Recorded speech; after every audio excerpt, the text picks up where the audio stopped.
Yesus. Sungguh hati kami melimpah dengan ucapan syukur Tuhan. Kau Allah yang luar biasa bagi kami. Kau Allah yang setia Tuhan. Kesetiaan-Mu luar biasa Tuhan. Tapi tolong kami, sadarkan kami untuk memahami bahwa Engkau setia.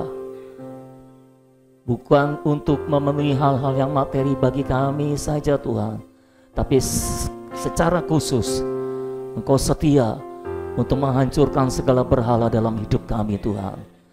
Engkau terus bekerja Tuhan untuk menyingkirkan segala sesuatu yang bukan Kristus dari hidup kami. Menyingkirkan segala berhala, segala sesembahan kami yang lain selain Kristus, segala pemujaan kami yang lain selain Kristus. Engkau setia untuk menyingkirkan segala sesuatu yang lain selain Kristus dalam hidup kami. Oh Tuhan Yesus, hari ini Tuhan, setelah kami menikmati Engkau melalui pujian dan penyembahan kami ingin menikmati Engkau dalam persekutuan firman-Mu Tuhan. Tuhan Yesus, berbicara bagi kami dan tolong kami untuk berbicara bagi Allah guna membangun seluruh anggota tubuh Kristus. Tolong Tuhan untuk kami meresponi panggilan ilahi untuk membangun tubuh Kristus bersama-sama, sehingga bukan hanya satu orang, bukan hanya dua orang yang membangun tubuh Kristus, tapi semua orang di tempat ini terlibat di dalam pembangunan tubuh Kristus. Kami bukan hanya membangun, tapi kami juga siap dibangun bersama-sama dengan anggota tubuh yang lainnya. Kami berdoa, bangun gereja-Mu, bangun tubuh-Mu di tempat ini Tuhan, sehingga kami menjadi gereja lokal yang menyatakan realitas kerajaan sorga, menyatakan hidup gereja yang tepat di tempat ini Tuhan. Berbicaralah sebab kami siap mendengarkan, dan berbicaralah bagi kami dan pakai kami untuk berbicara bagi-Mu di tengah-tengah umat Tuhan. Kami berdoa di dalam nama Tuhan Yesus Kristus yang kami kasihi dengan segenap hati, jiwa, dan kekuatan kami. Dan semua kita yang siap bersekutu dalam firman, sama-sama kita katakan amin. Haleluya. Puji Tuhan. Silakan duduk saudara-saudara.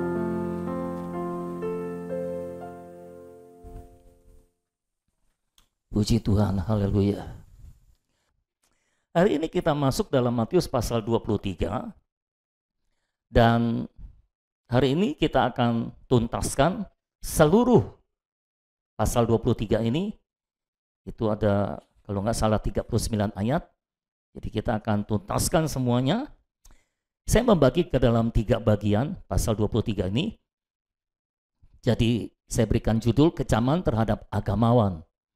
Agamawan di sini maksudnya adalah orang Farisi dan ahli Taurat. Jadi Tuhan Yesus atau Matius menyediakan satu pasal khusus untuk mengecam ahli agama, orang-orang agamawi, khususnya para pemimpin agama, khususnya para ahli agama. Untuk apa Matius pasal 23 ada? Kenapa Tuhan Yesus harus mengecam para orang-orang yang agamawi, ahli agama itu? Karena roh agamawi adalah salah satu roh yang paling merusak dalam gereja Tuhan. Itu sebabnya hari ini kita akan membahas seluruh pasal 23 dengan tujuan supaya kita tidak jadi seperti mereka. Ingat ketika kita membahas tentang pasal hukum kerajaan sorga, pasal 5, Tuhan ada satu pesan Tuhan yang harus kita ingat dengan baik-baik, yaitu kalau hidup keagamaanmu, kalau kebenaranmu tidak lebih benar daripada orang Farisi dan ahli Taurat, kamu tidak bisa masuk dalam kerajaan sorga. Nah ingat, ketika Alkitab bicara tentang kerajaan sorga, ada 3 bagian kerajaan sorga. Yang pertama, penampilan luar kerajaan sorga yang disebut dengan istilah kekristenan. Yang kedua adalah realitas kerajaan sorga, ini adalah hidup gereja yang sejati. Halo? Yang ketiga adalah manifestasi kerajaan sorga dalam kerajaan 1000 tahun yang akan datang, zaman kerajaan. Jadi ketika Alkitab bicara tentang kerajaan sorga, saudara harus perhatikan ini kerajaan sorga yang bagian mana secara spesifik. Ya. Nah, ketika Tuhan berkata, kalau hidup keagamaanmu tidak lebih benar daripada orang Farisi dan ahli Taurat, kamu tidak bisa masuk dalam kerajaan sorga. Kerajaan sorga itu yang mana? Di antara 3 yang tadi saya sebut? Hah? Kalau hidup keagamaanmu tidak lebih benar daripada orang Farisi, kamu tidak akan bisa masuk dalam kerajaan sorga, kamu tidak bisa berbagian dalam kerajaan sorga. Ini adalah bicara tentang manifestasi kerajaan sorga 1000 tahun. Itu upah dari orang yang hidup secara benar, lebih benar daripada orang Farisi dan ahli Taurat. Betul? Upah kerajaan. Jadi istilahnya, kalau hidup keagamaanmu tidak lebih benar daripada orang Farisi dan ahli Taurat, kamu tidak akan bisa menerima pahala kerajaan. Kamu tidak akan berbagian dalam kerajaan 1000 tahun, dalam manifestasi kerajaan sorga 1000 tahun yang akan datang. Mau tanya, apakah saudara mau berbagian dalam kerajaan 1000 tahun bersama dengan Tuhan memerintah selama 1000 tahun? Siapa yang mau berbagian dalam kerajaan 1000 tahun? Haleluya. Puji Tuhan. Sebagian angkat tangan, sebagian tidak angkat tangan. Kenapa? Karena tidak yakin mungkin. Kira-kira aku masuk nggak ya gitu ya saudara. Nah saudara-saudara yang kasih oleh Tuhan, daripada saudara ragu-ragu, lebih baik saudara perhatikan firman Tuhan untuk kita bisa memastikan kita akan memerintah bersama dengan Tuhan selama 1000 tahun dalam manifestasi kerajaan sorga 1000 tahun yang akan datang. Amin. Bagaimana caranya? Perhatikan pesan ini. Salah satu pesan yang perlu kita perhatikan kalau kita mau memerintah bersama dengan Tuhan selama 1000 tahun adalah hidup keagamaan kita harus lebih benar daripada orang Farisi dan ahli Taurat. Amin. Jadi hari ini perhatikan Matius pasal 23 supaya saudara tidak sama dengan mereka. Supaya saudara bisa jadi lebih benar daripada mereka. Oke? Kita perhatikan apa kecaman Yesus terhadap mereka. Kalau kita membaca seluruh pasal, maka saya bisa mengambil kesimpulan inti dari seluruh kecaman yang Tuhan sampaikan adalah bahwa mereka adalah orang-orang munafik. Orang-orang apa? Munafik. Jadi artinya untuk kita bisa berbagian dalam manifestasi kerajaan surga 1000 tahun, jangan pernah menjadi orang munafik. Betul saudara-saudara? Jadi kita harus perhatikan ini. Jangan sampai kita menjadi orang Kristen yang munafik. Karena inilah inti kecaman. Dan Tuhan seringkali memang mengecam mereka sebagai orang-orang munafik. Dan Tuhan sangat keras menegur mereka, kamu orang-orang munafik. Dan kalau saya perhatikan seluruh pasal, pusat penyebab dari kemunafikan mereka ini adalah bahwa mereka itu buta dan bodoh terhadap kebenaran. Nah, kita harus perhatikan ini. Pertama, kita jangan munafik. Yang kedua, intinya kita jangan sampai menjadi orang yang buta dan bodoh terhadap kebenaran. Oke? Jadi saya berdoa hari ini, kalau selama ini saudara dibutakan, hari ini biarlah Roh Kudus menolong kita semua untuk dicelikan. Cuma satu orang yang mau dicelikan saudara. Saya bagi dalam 3 bagian. Yang A adalah ciri-ciri orang munafik. Itu cuma 2. Yang B adalah 8 ucapan celaka. 8 ucapan celaka adalah lawan dari 9 ucapan bahagia. Ingat Matius pasal 5 ada 9 ucapan bahagia. Berbahagialah orang yang miskin di hadapan Allah. Misalnya seperti itu kan. Atau diberkatilah orang yang miskin di hadapan Allah. Itu ucapan berkat. Nah, ini adalah ucapan kutuknya. Ya, ada 9 ucapan bahagia, ada 8 ucapan celaka dari Tuhan Yesus. Puji Tuhan, ucapan bahagia masih lebih banyak daripada ucapan celaka. Haleluya. Tuhan baik, jadi ketika dia mengucapkan ucapan bahagia 9, ketika ucapan celaka berhenti sampai 8. Kalau 9 sama dengan ucapan bahagia. Kalau 10 lebih daripada ucapan bahagia. Jadi dia berhenti nomor 8 supaya nggak lebih banyak daripada ucapan bahagia. Jadi bagaimanapun Tuhan mengecap kita, Tuhan tetap ingin kita bahagia, saudara. Amin. Karena itu ada 9 ucapan bahagia, ada 8 ucapan celaka. Jadi lebih baik kita mengikuti 9 ucapan bahagia. Ini lawannya dari 9 ucapan bahagia, yaitu 8 ucapan celaka. Orang yang ada dalam kerajaan sorga akan ada di 9 ucapan bahagia, tapi orang yang tidak ada dalam kerajaan sorga, yaitu seperti orang-orang munafik itu, mereka akan menikmati 8 ucapan celaka ini. Nah, kita kan nggak mau menikmati celaka. Cuma satu orang loh yang amin. Yang lain mau menikmati ucapan celaka. Saudara mau menikmati ucapan bahagia atau ucapan celaka? Amin. Saya berharap kita semua juga menikmati 9 ucapan bahagia. Tapi kita harus mengetahui 8 ucapan celaka untuk kita menghindarinya. Oke? Ya. Dan kalau kita perhatikan, 8 ucapan celaka ini juga pusatnya tetap munafik dan buta dan bodoh itu. Makanya nanti kalau sudah ke sana nanti, dari 8 ucapan celaka untuk kebutaan dan kebodohan itu ada di nomor 4. Ini di tengah-tengah. Karena ini pusatnya, saudara-saudara. Lalu yang kecil nanti kita akan melihat bagaimana ucapan celaka ini meluas ke kota Yerusalem. Jadi bukan hanya ucapan celaka dinikmati oleh orang Farisi dan ahli Taurat, tapi juga meluas sampai ke kota Yerusalem. Inilah bahayanya kalau pemimpin tidak benar. Ya. Itu sebabnya saudara-saudara hari ini ayo kita melihat satu demi satu supaya kita bisa mengenalinya dan kita tidak mau menjadi seperti ini. Oke, bagian A, ciri-ciri orang munafik. Yang pertama, mengajarkan hukum Allah dan menuntut orang lain melakukannya, tapi ia sendiri tidak melakukannya.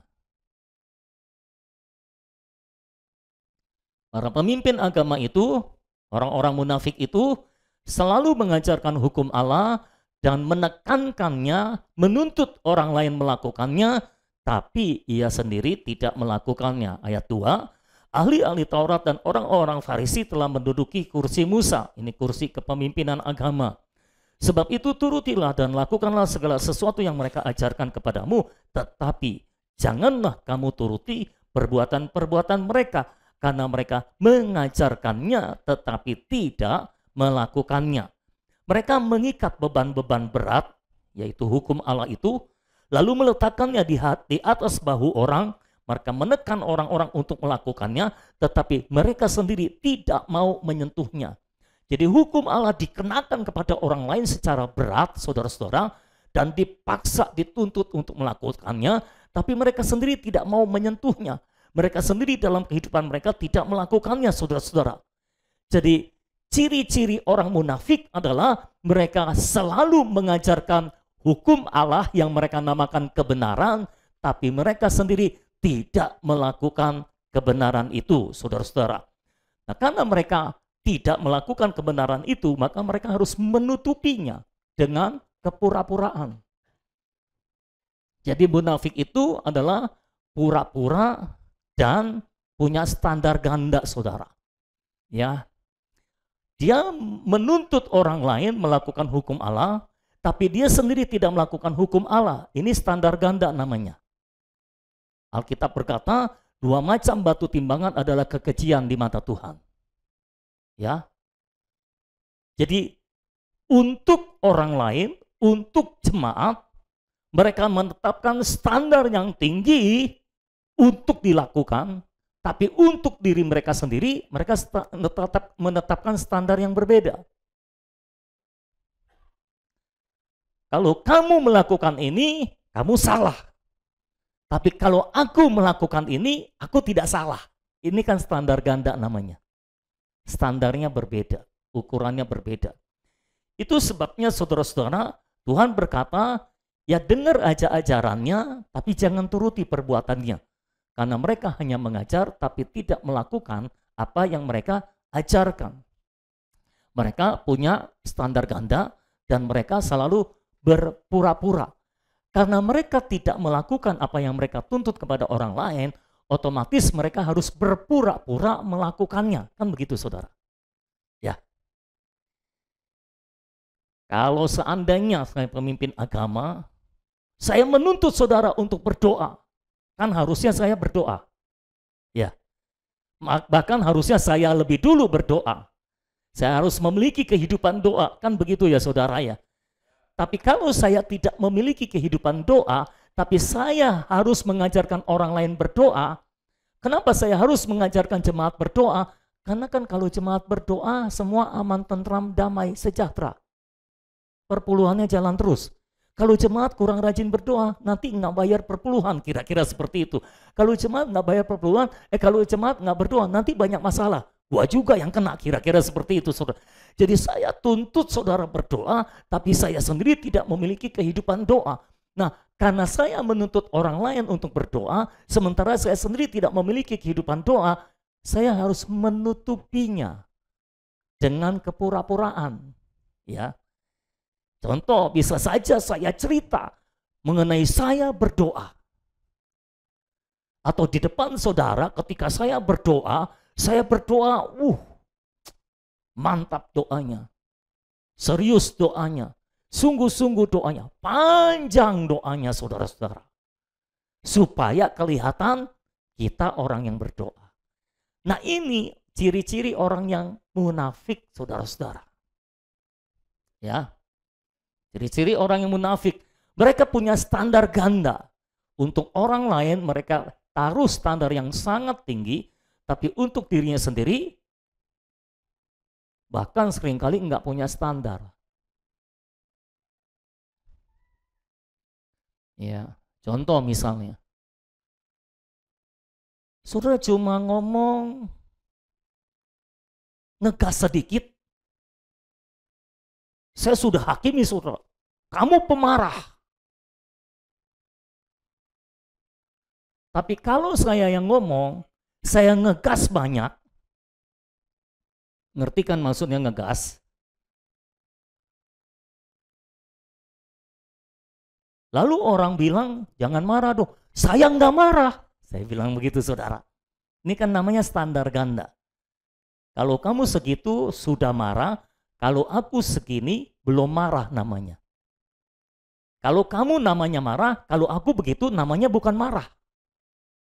Aku bukan marah, aku mendidik. Nah misalnya seperti itu. Nah ini ciri-ciri orang munafik saudara. Ya.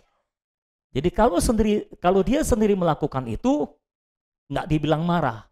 Tapi orang lain melakukan itu dibilang marah. Ada banyak contoh yang lain yang dilakukan oleh orang Farisi dan oleh ahli-ahli Taurat. Dan ini kecaman untuk mereka. Mereka menuntut orang lain melakukan firman Allah, tapi mereka sendiri tidak melakukannya. Nah, kita harus menghindari hal ini. Ayo kita mulai belajar jadi orang yang tampil apa adanya. Jangan tampil berpura-pura. Oke? Jangan tampil berpura-pura. Biasakan tampil apa adanya.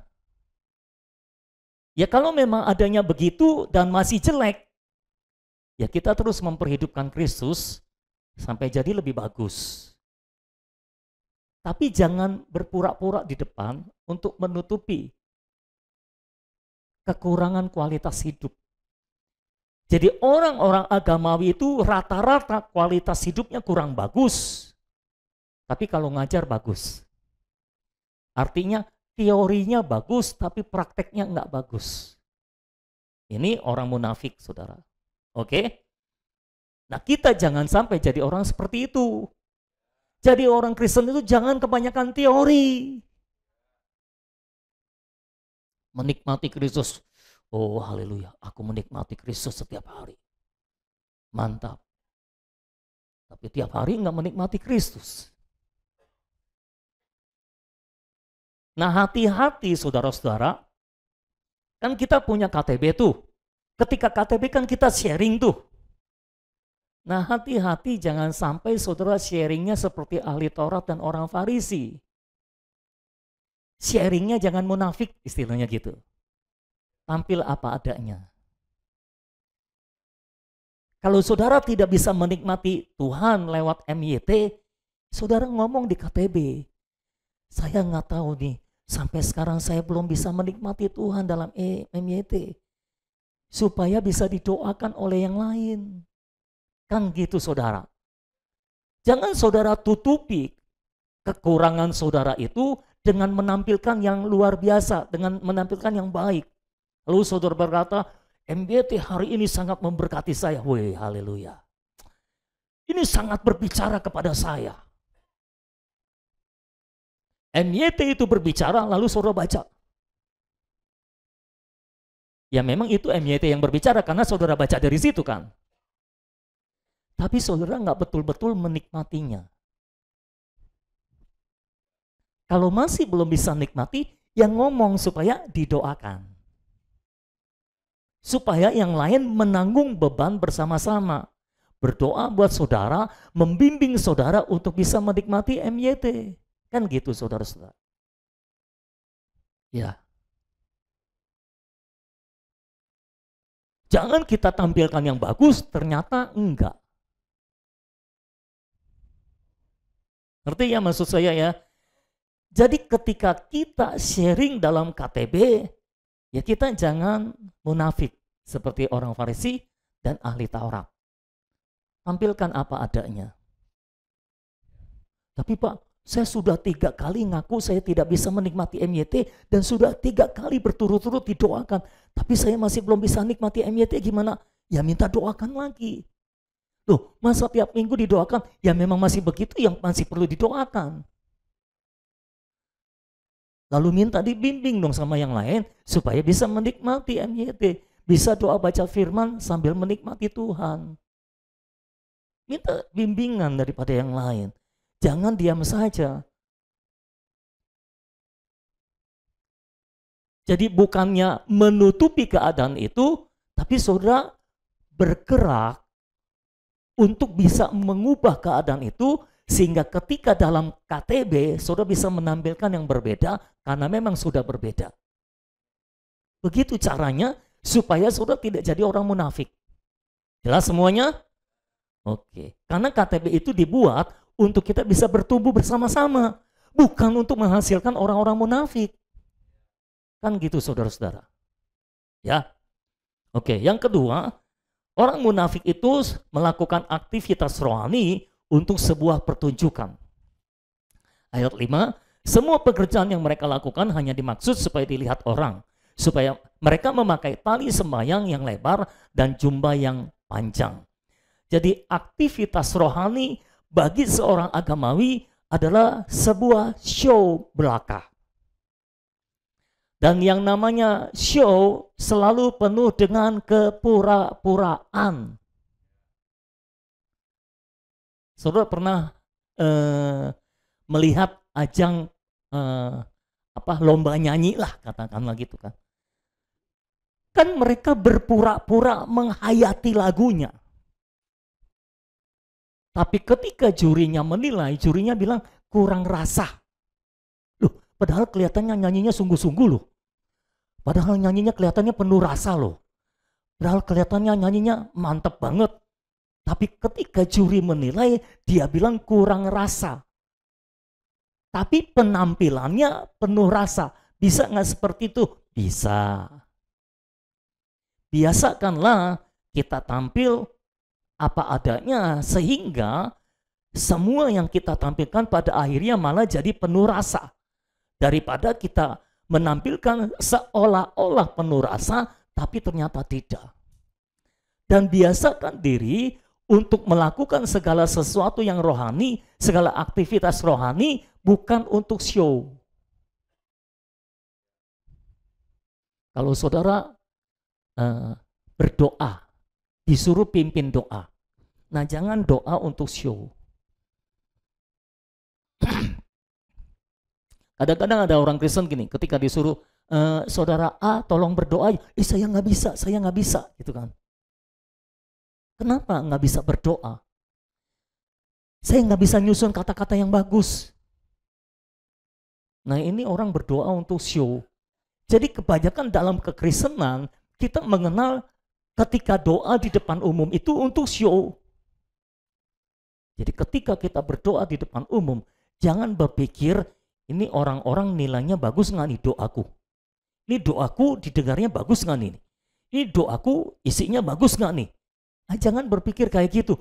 Kalau saudara berpikir seperti itu, saudara sedang show, bukan sedang berdoa. Halo? Saudara paham apa yang saya sampaikan? Itu sebabnya persekutuan-persekutuan seperti KTB itu bisa berbahaya bagi saudara kalau saudara salah menggunakannya.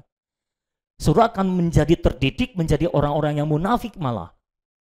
Menutupi keberadaan saudara yang tidak rohani. Apalagi saudara melihat yang lain sudah bertumbuh secara rohani, kok cuma gua yang belum bertumbuh?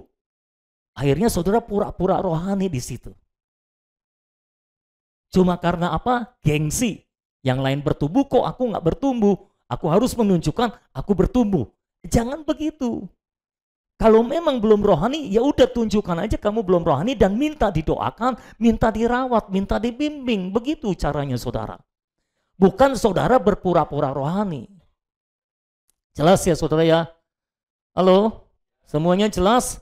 Nah, para pemimpin KTB, tolong bantu semua jemaat di dalam KTB itu untuk tidak berpura-pura, tapi menampilkan apa adanya. Yang nggak usah ngomong ketika orang ngomong, saudara. Ketika saudara ngomong, jangan jadi orang munafik, jangan begitu. Nanti mereka terintimidasi. Tapi dengan berbagai macam cara, saudara membimbing mereka, saudara merawat mereka, untuk mereka benar-benar menampilkan apa adanya, boleh berterus terang. Kalau mereka perlu didoakan, mereka perlu didoakan. Gitu. Oke? Semua paham ya saudara ya? Nah, kita belajar untuk ketika kita melakukan aktivitas rohani, semuanya bukan untuk show. Makanya kenapa di sini tidak diedarkan kantong kolektor untuk persembahan, karena kita tidak memberi persembahan untuk show. Saudara memberi persembahan secara tersembunyi. Ketika saudara berdoa, saudara juga bukan berdoa untuk show.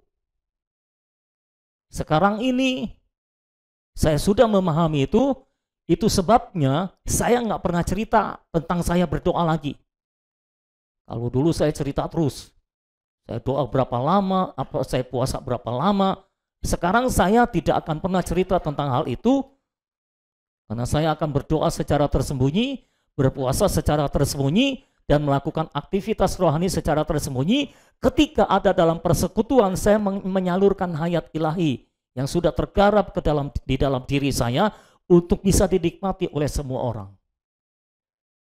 Ya, pokoknya jangan sampai saudara melakukan sesuatu untuk show. Makanya saya pesan kepada para WL, kita evaluasi, ya. Saya titip pesan buat mereka supaya kita jangan seperti pertunjukan, tapi persekutuan, saudara-saudara.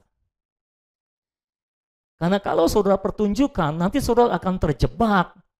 Ketika saudara ada di depan, saudara berusaha kelihatan rohani, saudara berusaha kelihatan menyembah Tuhan dengan wow. Padahal dalamnya lagi kacau balau, tapi ketika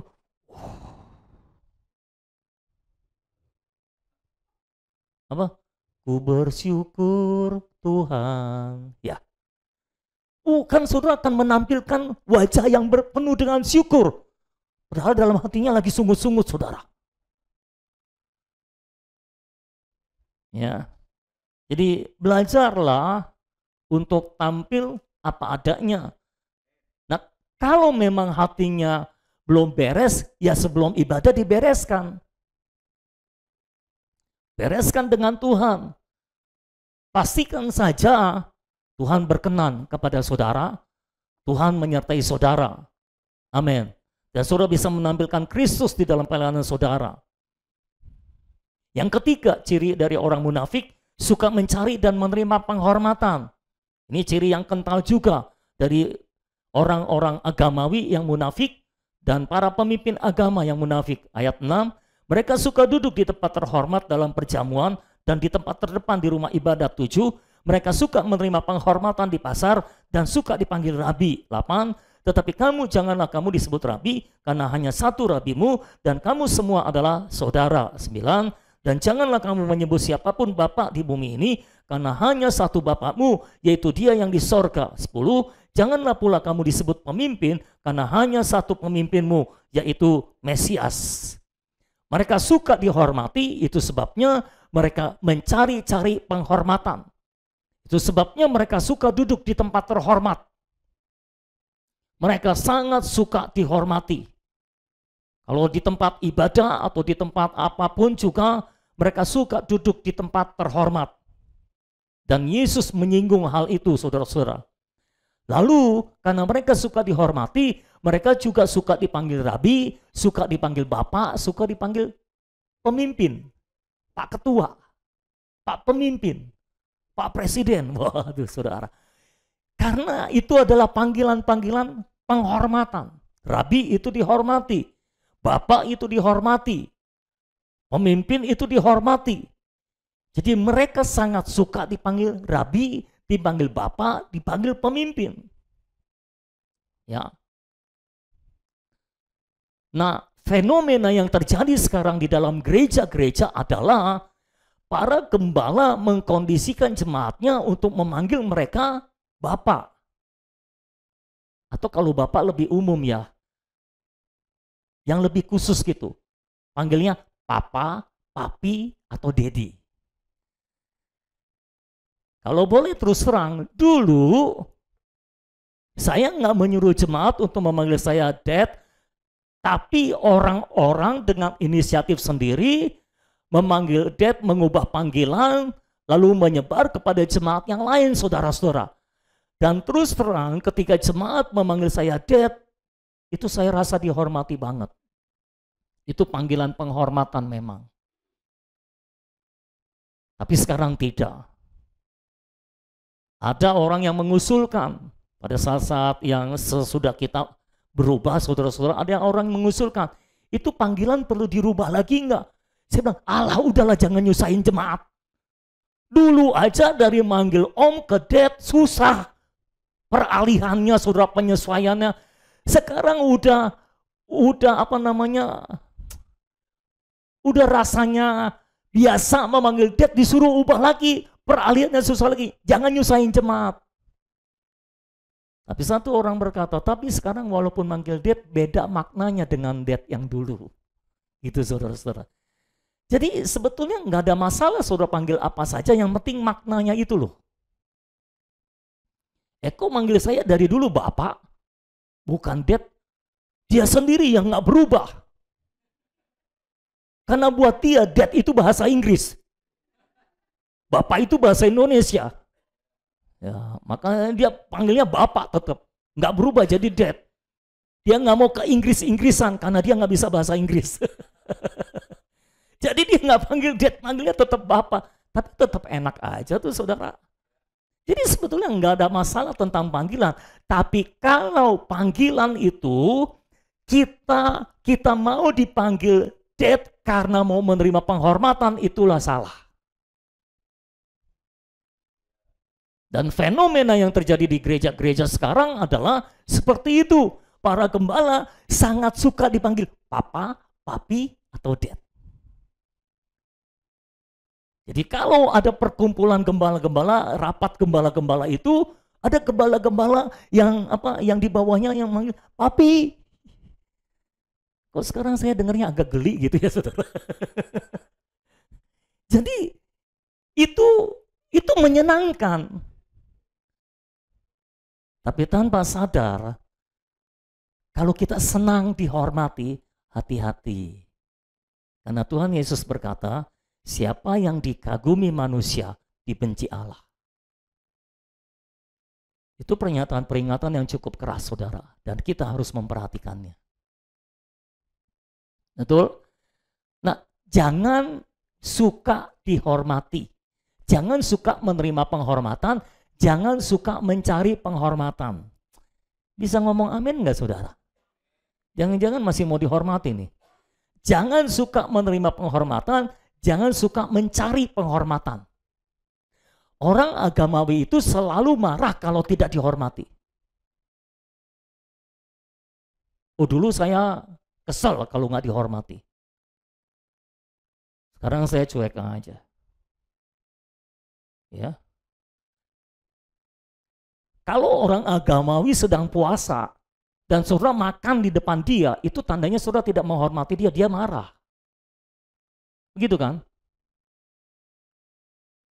Karena mereka memang sangat mencari penghormatan. Jangan menunjukkan tanda-tanda tidak menghormati, karena mereka akan marah besar. Ya. Karena kita sangat suka dihormati. Bukan berarti nggak boleh panggil bapak, nggak boleh panggil dad, nggak boleh panggil rabi. Tergantung kita ini suka penghormatan atau enggak. Tuhan bilang, jangan kamu mau dipanggil rabi. Jangan kamu mau dipanggil bapak, karena hanya satu bapakmu. Jangan mau dipanggil pemimpin, karena hanya satu pemimpinmu, yaitu Mesias. Hanya satu rabimu, yaitu Tuhan Yesus.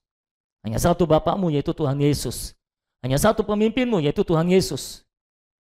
Yang lain, kalaupun dipanggil rabi, dipanggil bapak, dipanggil pemimpin, itu tidak boleh menggantikan Tuhan Yesus. Maksudnya seperti itu. Amin, saudara-saudara. Jadi fokus untuk memberikan penghormatan hanya kepada Yesus. Dan kita sebagai hamba-hamba Tuhan, jangan kita mencuri penghormatan yang seharusnya ditujukan kepada Yesus. Jangan kita mengarahkan penghormatan kepada kita. Ya. Saya ketika diterangi oleh Tuhan dalam hal-hal seperti ini, makanya sekarang saya nggak pernah cerita kepada saudara hal-hal di mana Tuhan bekerja dalam saya, Tuhan bekerja melalui saya. Ya, saya nggak pernah cerita lagi ada mujizat terjadi karena saya.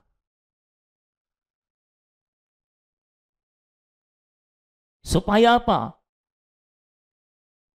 Supaya penghormatan hanya ditujukan kepada Tuhan. Pastikan kita punya hati, biarlah penghormatan hanya ditujukan kepada Tuhan, karena hanya Dia yang layak dihormati, bukan kita. Amin. Tapi di sisi yang lain, bukan berarti kita sebagai yang di bawah jadi seenak-enaknya.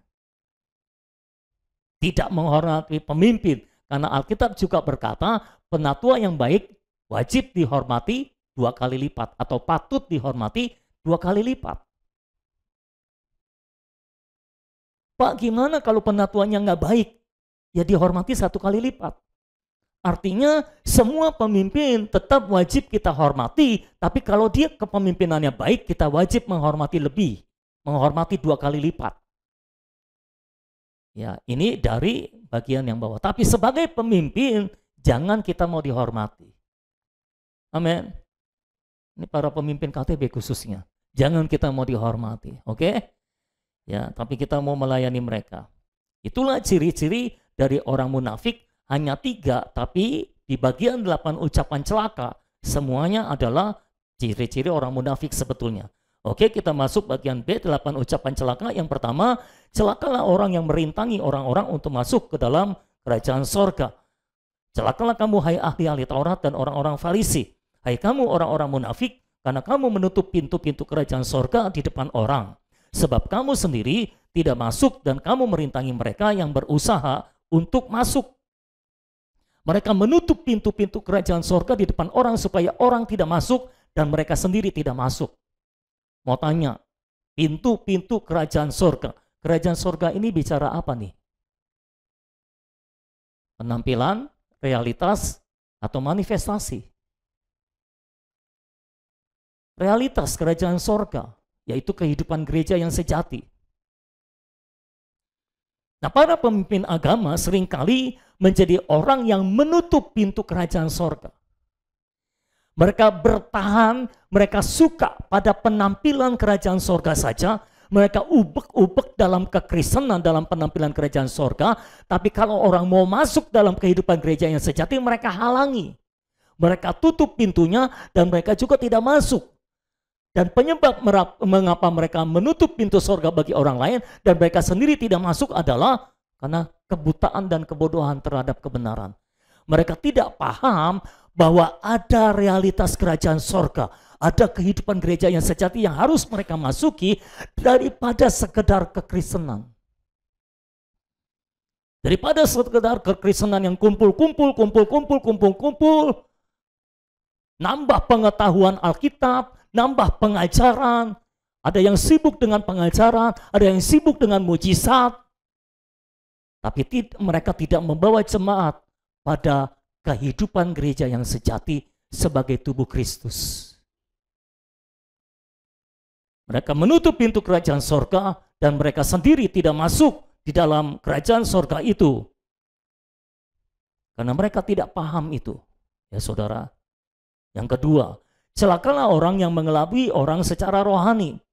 Ayat 14, celakalah kamu hai ahli-ahli Taurat dan orang-orang Farisi, hai kamu orang-orang munafik, sebab kamu menelan rumah janda-janda, sedang kamu mengelabui mata orang dengan doa yang panjang-panjang. Sebab itu kamu pasti akan menerima hukuman yang lebih berat.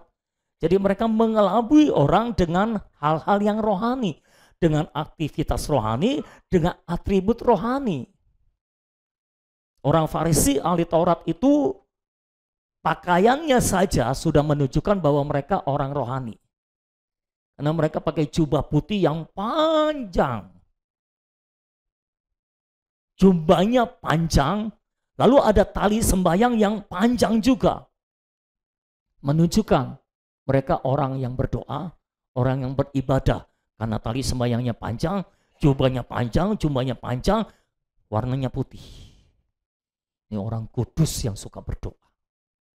Dan mereka kalau berdoa, berdoanya di persimpangan jalan. Menyuruh nama Tuhan. Oh Tuhan Yesus di tengah jalan, saudara. Mereka suka berdoa di tembok ratapan dengan keras-keras. Kenapa? Supaya dilihat orang.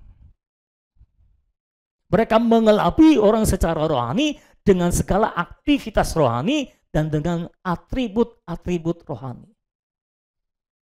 Nah, kita jangan mau jadi orang yang seperti itu. Jangan sampai kita mengelabui orang, kita menampakkan diri rohani padahal kita tidak rohani. Kita menampakkan diri kita orang benar padahal kita bukan orang benar. Kita menampilkan diri kita orang kudus padahal kita bukan orang kudus, misalnya. Jadi jangan mengelabui orang secara rohani, karena celakalah orang yang mengelabui orang secara rohani. Semua atribut rohani tidak boleh dipakai untuk mengelabui orang. Amin, saudara. Yang ketiga, celakalah orang yang berusaha keras menobatkan orang menjadi pengikut agamanya, bukan pengikut Kristus. Semua pemimpin agama akan selalu menobatkan orang untuk menjadi pengikut agamanya, bukan pengikut Kristus. Ayat 15, celakalah kamu hai ahli-ahli Taurat dan orang-orang Farisi, hai kamu orang-orang munafik, sebab kamu mengarungi lautan dan menjelajah daratan untuk mentobatkan satu orang saja menjadi penganut agamamu, dan sesudah ia bertobat kamu menjadikan dia orang neraka yang 2 kali lebih jahat daripada kamu sendiri. Rata-rata orang-orang agamawi itu radikal. Orang radikal. Semakin radikal, semakin munafik mereka. Mereka rela mengarungi lautan, menjelajah daratan, hanya untuk menobatkan satu orang menjadi pengikut agamanya. Kelebihan mereka adalah mereka bisa memuridkan orang itu menjadi sama seperti mereka. Makanya Tuhan bilang, kamu bikin mereka 2 kali lebih jahat daripada kamu. Kalau saya memuridkan orang menjadi seperti saya, maka orang itu pasti lebih daripada saya. Karena ada ungkapan, guru kencing berdiri, murid kencing berlari. Jelaskan maksudnya? Jadi kalau gurunya seperti itu, muridnya akan lebih parah daripada itu. Kalau dimuridkan oleh dia. Jadi Tuhan bilang, kamu akan bikin mereka jadi orang yang lebih jahat 2 kali daripada kamu. Karena semakin dimuridkan semakin radikal, dan semakin radikal semakin jahat. Perhatikan baik-baik, semua orang radikal itu jahat. Orang yang radikal terhadap agamanya itu jadi jahat. Bahkan mereka rela mati supaya orang lain mati. Kan mati 1 orang, tapi membunuh lebih banyak orang. Untung, hitung-hitungannya masih untung. Dan katanya kalau mereka mati untuk membunuh orang-orang kafir, nanti di sorga disambut saudara-saudara.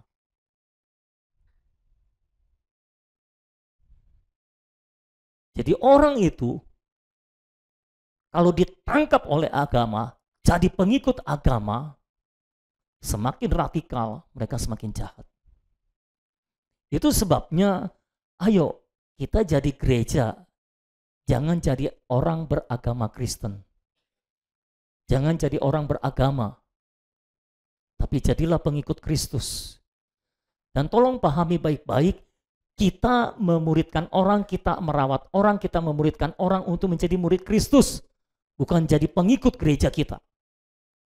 Bukan jadi pengikut pendeta Sony.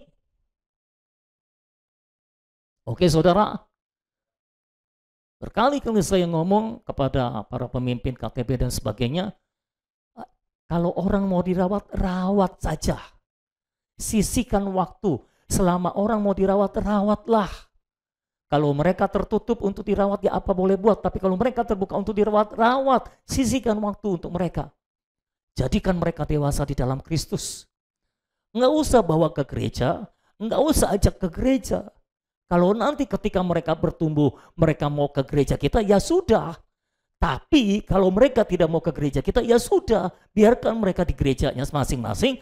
Tapi mereka adalah orang-orang Kristen yang terawat, menjadi murid Kristus yang sejati. Bukan sekedar orang Kristen yang biasa. Jadi kita tidak mau menjadikan orang pengikut agama kita. Tapi kita mau menjadikan orang dewasa di dalam Kristus. Menjadi pengikut Kristus. Amin saudara-saudara. Pastikan saudara menangkap apa yang saya sampaikan. Yang menangkap khususnya spiritnya. Supaya kita tidak salah melangkah. Supaya kehidupan agama kita lebih benar daripada orang Farisi dan ahli Taurat. Dan sampai kita memuridkan orang, kita merawat orang, tujuannya supaya gereja kita tambah banyak jemaatnya.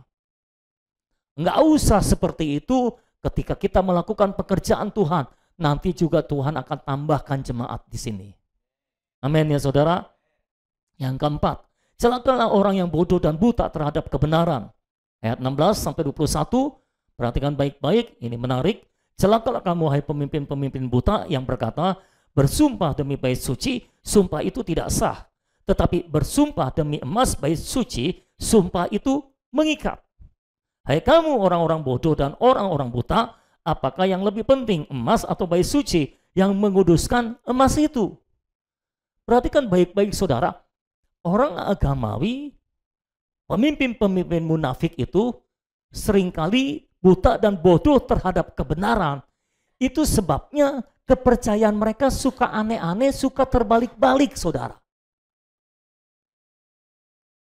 Kalau saudara tidak buta, saudara akan bisa dengan segera mengenali apa yang mereka ajarkan, kepercayaan mereka terbalik-balik. Tuhan ambil salah satunya, Tuhan berkata, kamu tuh bodoh dan buta. Kamu berkata bersumpah demi bait suci, sumpah itu tidak sah. Tapi bersumpah demi emas dalam bait suci, sumpah itu mengikat. Lalu Tuhan bilang, hai orang bodoh, orang buta, apa yang lebih penting? Coba pikir. Kalau istilah Cak Lontong, mikir gitu saudara. Lebih penting mana, emas atau bait suci yang menguduskan emas? Saudara paham nggak kira-kira? Lebih penting mana, emas atau bait suci? Yang menguduskan itu emas dikuduskan oleh bait suci atau bait suci dikuduskan oleh emas? Ya emas dikuduskan oleh bait suci. Bait suci menguduskan emas. Tadinya emas ada di tempat umum, misalnya di pasar logam mulia. Emas ada di tempat umum, siapa saja bisa diambil. Lalu emas ini dibawa ke dalam bait suci, maka emas itu tidak lagi menjadi emas yang umum, tapi menjadi emas yang kudus. Dipisahkan. Arti kudus itu dipisahkan. Tadinya dia menjadi tadinya dia menjadi emas yang umum, tapi ketika dia masuk bait suci, ini emas tidak menjadi umum lagi. Tapi menjadi khusus, menjadi kudus. Orang kudus adalah orang yang tidak umum. Orang yang dipisahkan bagi Allah. Itu orang kudus. Itu sebabnya kita tidak boleh sama dengan umum. Kalau saudara masih sama dengan umum, artinya saudara belum kudus. Karena orang umum itu bukan orang kudus. Orang kudus pasti tidak umum. Dia berbeda dengan orang lain. Dia dikuduskan, dipisahkan bagi Allah. Nah, kalau emas dikuduskan oleh bait suci, berarti lebih penting emas atau bait suci? Ya bait suci lah. Lalu dari mana logikanya bersumpah demi bait suci tidak mengikat, tapi bersumpah demi emas dalam bait suci lebih mengikat? Kan nggak masuk akal, saudara. Makanya Tuhan bilang, kamu itu bodoh dan buta. Ini hal yang sangat gampang, hal yang sangat sederhana. Logika berpikir kamu tuh di mana sih? Jangan dibalik-balik. Lanjut, ayat 18. Bersumpah demi mezbah, sumpah itu tidak sah, tetapi bersumpah demi persembahan yang ada di atasnya, sumpah itu mengikat. Hai kamu orang-orang buta, apakah yang lebih penting, persembahan atau mezbah yang menguduskan persembahan itu? Karena itu, barang siapa bersumpah demi mezbah, ya bersumpah demi mezbah dan juga demi segala sesuatu yang terletak di atasnya. Ini contoh lain yang kepercayaan mereka aneh, nggak masuk akal sebetulnya. Ya, jadi sebetulnya gampang, saudara. Kalau kepercayaan itu tidak masuk akal sehat, itu bukan kebenaran. Tapi Pak, kebenaran kan melampaui akal. Ya, tapi tidak bertentangan dengan akal sehat. Bersumpah demi mezbah tidak mengikat, tapi bersumpah demi persembahan yang ada di atas mezbah lebih mengikat. Padahal mezbah itu yang menguduskan persembahan yang di atasnya. Korban yang di atasnya itu loh. Binatang-binatang itu tadinya ada di pasar umum. Tapi ketika dia ditaruh di atas mezbah, itu binatang jadi kudus. Jadi khusus, tidak umum lagi. Jadi yang menguduskan korban di atas mezbah adalah mezbah itu. Bukan terbalik, bukan korban yang menguduskan mezbah, tapi mezbah yang menguduskan korban. Saudara paham kan apa yang saya sampaikan? Jadi Tuhan berkata logika berpikir kamu tuh enggak ada. Kamu terbalik-balik. Kamu itu buta dan bodoh. Oh, ini teguran yang cukup keras, saudara-saudara. Jadi orang-orang agamawi seringkali terbalik-balik antara yang penting dan yang tidak penting. Yang tidak penting jadi penting, yang penting jadi tidak penting gitu loh, saudara. Yang terpenting jadi tidak penting, yang tidak penting malah jadi yang terpenting. Ini melawan akal sehat. Dan Tuhan bilang kamu itu buta dan bodoh. Ayat 21, dan barang siapa bersumpah demi bait suci, ia bersumpah demi bait suci dan juga demi dia yang diam di situ. Jadi kalau bersumpah demi bait suci, berarti kamu bersumpah demi bait suci dan semua yang ada di dalamnya. Termasuk dia yang ada di dalam bait suci. 22, dan barang siapa bersumpah demi sorga, ia bersumpah demi tahta Allah dan juga demi dia yang bersemayam di atasnya. Tujuan Tuhan ngomong kayak gini adalah, makanya kamu jangan suka bersumpah. Makanya jadi terbalik-balik tuh. Emas lebih penting dari bait suci. Korban lebih penting daripada mezbah. nanti kamu akan bilang, mujizat lebih penting daripada Kristus. Ajaran lebih penting daripada Kristus. Ini berbahaya, saudara-saudara. Pengajaran yang terbalik-balik, kepercayaan yang terbalik-balik, saudara. Nah, kita jangan mau jadi buta dan bodoh terhadap kebenaran. Ayo, kita celik terhadap kebenaran. Ayo, kita punya akal sehat terhadap kebenaran. Jangan bodoh terus. Nah, itu sebabnya kita harus tahu penyebab mengapa orang itu buta dan bodoh terhadap kebenaran. Kan ada orang baca MYT nggak ngerti-ngerti. Baca Alkitab nggak ngerti-ngerti. Dengar khotbah nggak ngerti-ngerti. Kenapa? Karena bodoh terhadap kebenaran. Pikirannya tumpul terhadap kebenaran. Terhadap yang lain pikirannya bisa jernih, bisa tajam. Tapi ketika menghadapi kebenaran, pikirannya jadi tumpul. Dia nggak bisa mengerti ini kebenaran, ini bukan kebenaran. Namanya juga orang buta dan bodoh. Jadi ayo kita lihat mengapa orang buta terhadap kebenaran. 1 Korintus pasal 3 ayat 14 sampai 16.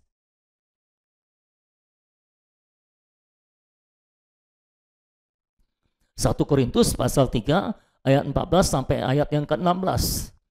Ayat 14, tetapi pikiran mereka telah menjadi tumpul alias bodoh. Bodoh terhadap apa? Terhadap kebenaran. Sebab sampai pada hari ini selubung itu masih tetap menyelubungi mereka. Kenapa mereka pikirannya tumpul terhadap kebenaran? Karena mereka buta. Kenapa mereka buta? Ada selubung yang menutupi mata mereka. Jika mereka membaca perjanjian lama itu tanpa disingkapkan. Karena hanya Kristus saja yang dapat menyingkapkannya. Bahkan sampai pada hari ini, setiap kali mereka membaca kitab Musa, ada selubung yang menutupi hati mereka. Inilah yang menyebabkan mereka tidak bisa melihat Kristus ketika membaca perjanjian lama. Ayat 16, tetapi apabila hati seorang berbalik kepada Tuhan, maka selubung itu diambil daripadanya. Jadi apa yang menyebabkan mereka buta dan bodoh terhadap kebenaran? Karena hatinya tidak tertuju kepada Yesus. Hatinya tertuju kepada yang lain. Kalau hati saudara tertuju kepada Yesus, saudara akan bisa melihat Yesus dalam segala hal. Apalagi ketika membaca firman Tuhan. Apalagi ketika membaca MYT. Cuma satu yang amin. Tapi kalau saudara melihat yang lain, hatinya tidak tertuju kepada Yesus, makanya saudara tidak bisa melihat Yesus di dalam segala hal. Kalau saudara matanya tertuju ke depan sini, saudara akan melihat saya dengan jelas. Betul nggak saudara? Tapi kalau mata saudara tertujunya kepada yang lain, mata fisiknya mungkin ke sini, tapi pikirannya kemana-mana. Oh, seandainya aku bisa traveling keliling dunia. Jangan-jangan pikirannya sudah ada di Paris. Matanya ke sini, pikirannya ke Paris. Ya, saudara tidak akan bisa melihat saya dengan jelas. Betul ya saudara? Itu sebabnya mengapa orang tidak bisa melihat Yesus sang kebenaran dalam Alkitab. Karena hatinya tidak tertuju kepada Yesus. Kalau hati mereka tertuju kepada Yesus, mereka bisa melihat Yesus dalam segala hal. Penyebab mengapa kita tidak melihat Yesus dalam segala hal adalah karena hati kita tertuju kepada yang lain dan kita tidak melihat Yesus. Selamat siang semuanya. Ya, kita bisa melihat Yesus dalam segala hal. Saudara lagi mandi pakai air. Saudara bisa melihat Yesus dalam air itu. Oh Tuhan Yesus, Engkaulah air yang membersihkan hidupku dari semua dosa dan kutuk dan pelanggaran dan kemiskinan. Amin, saudara. Sekali waktu saya duduk tanpa bersandar. Berapa lama? Saya sadar, duduk tanpa sandaran itu nggak enak ya saudara. Kenapa? Pegel. Makanya kita sediakan sandaran buat saudara, supaya saudara bisa duduk lama di situ. Supaya bisa dengar khotbah lama. Makanya pakai sandaran. Kalau di bank kan nggak pakai sandaran ya saudara ya. Supaya saudara cepat-cepat keluar. Karena nggak enak duduk tanpa sandaran itu pegel. Jadi saya sadar, nggak pakai sandaran pegel ya. Lalu saya teringat, oh Tuhan Yesus, Engkaulah sandaranku. Ternyata selama ini hidupku tidak pegel karena ada sandaran Tuhan Yesus. Kita bisa melihat Yesus ketika kita duduk bahkan. Haleluya. Amin saudara. Kita pakai baju. Oh Tuhan Yesus, Engkaulah pakaian kebenaranku. Engkaulah pakaian pestaku yang memungkinkan aku untuk masuk dalam perjamuan kawin anak domba. Apakah saudara melihat Yesus di situ? Iya. Jadi saudara bisa melihat Yesus dalam segala hal kalau hatimu tertuju kepada Yesus. Makanya bagaimana caranya supaya orang tidak buta dan bodoh? Hatinya harus berbalik kepada Tuhan. Ketika hatinya berbalik kepada Tuhan, tiba-tiba pikirannya cerah. Tiba-tiba pikirannya jernih, tajam, tidak tumpul terhadap kebenaran. Ada orang-orang yang dalam segala hal pikirannya bisa tajam, tapi ketika menghadapi kebenaran pikirannya tumpul. Tapi ketika hati saudara berbalik kepada Tuhan, dalam hal-hal yang lain saudara bisa tumpul. Tapi ketika dalam kebenaran, pikiranmu sangat tajam dan terpercaya. Dengar khotbah, langsung paham. Baca MYT, langsung paham. Tajam. Jangan baca MYT, baru baca ayatnya aja nggak ngerti. Ini maksudnya apa ya? Ini maksudnya apa? Daging adalah daging. Apa ini daging? Daging apa ini? Kita bingung saudara-saudara. Arahkan hatimu kepada Yesus. Palingkan hatimu kepada Yesus, maka pikiranmu akan tajam terhadap kebenaran. Engkau tidak buta lagi, engkau tidak bodoh lagi terhadap kebenaran. Bagi saudara-saudara yang kalau baca Alkitab nggak ngerti, kalau baca MYT nggak ngerti, dengar khotbah nggak ngerti, saya dorong semua saudara, palingkan hatimu kepada Tuhan Yesus. Dialah sang kebenaran yang sejati. Kalau hatimu berpaling kepada Yesus, engkau akan memahami kebenaran. Amin saudara. Palingkan hatimu kepada Yesus, sehingga engkau bisa melihat Yesus dalam segala hal. Bisa melihat Yesus dalam segala hal. Bahkan ketika engkau melihat saudara seimanmu, engkau bisa melihat Yesus di dalam mereka. Amin saudara. Pastikan hati kita hanya tertuju kepada Yesus sehingga kita tidak buta dan bodoh. Orang Farisi ahli Taurat hatinya tidak tertuju kepada Yesus. Itu sebabnya buta dan bodoh. Kalau boleh saya berbagi, dulu saya juga buta dan bodoh terhadap kebenaran. Saya pikir semua yang saya lakukan sudah benar, saya pikir saya sudah ada dalam kebenaran. Tapi ketika Tuhan mengerjakan di dalam saya, menyingkirkan semua yang bukan Kristus dalam diri saya, memalingkan hati saya kepada Yesus. Ketika saya hatinya berpaling kepada Yesus, pikiran saya enggak tumpul lagi terhadap kebenaran. Saya langsung bisa membedakan yang mana kebenaran, yang mana bukan kebenaran. Ya. Tapi kalau orang buta, susah dijelasin kebenaran, saudara. Saudara mau menjelaskan kebenaran sejelas apapun juga mereka tetap nggak jelas. Tuhan Yesus ngomong sama orang berdosa, sama pemungut cukai, Zakius, Matius itu pemungut cukai, dan kumpulin orang-orang berdosa di rumah mereka. Sekali Tuhan ngomong sama mereka, mereka bertobat.